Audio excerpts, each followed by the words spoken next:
सिंध हुकूमत समूरनि प्राइमरी स्कूलनि खे अपग्रेड करे पोस्ट प्राइमरी स्कूल करण जो फ़ैसिलो करे छॾियो।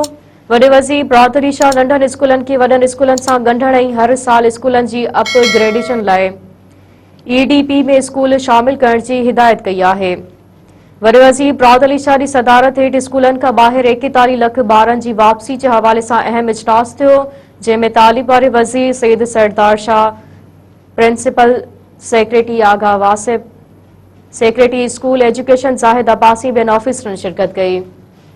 वॾे वज़ीर बहादुर शाह चयो आहे त पाकिस्तान इंस्टीट्यूट ऑफ एजुकेशन जनवरी 2024 में स्कूलनि खां ॿाहिरि ॿारनि जे हवाले सां रिपोर्ट शाया कई आहे, जंहिं में ॼाणायो वियो आहे त स्कूलनि में 62.2 मिलियन ॿार स्कूलनि में तालीम हासिल न पिया कनि।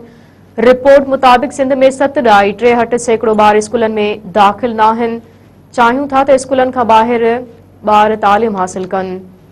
तालीम वारे वज़ीर ब्रीफिंग ॾींदे ॿुधायो त सिंध में 10.2 मिलियन ॿार स्कूलनि में तालीम हासिल कनि पिया ऐं 4.1 मिलियन ॿार स्कूलनि खां ॿाहिरि आहिनि।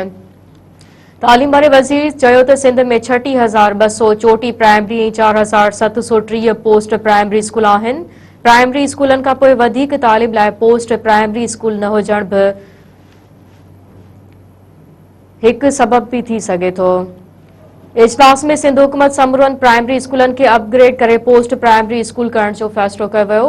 वॾे वज़ीर बहादुर शाह नंढनि स्कूलनि खे वॾनि स्कूलनि सां ॻंढण ऐं हर साल स्कूलनि जी अपग्रेडेशन लाइ ईडीपी स्कूल शामिल करण जी हिदायत कंदे चयो त सबब जेके बि हुजनि उन्हनि जो हल करे ॿारनि खे स्कूल आणणो आहे।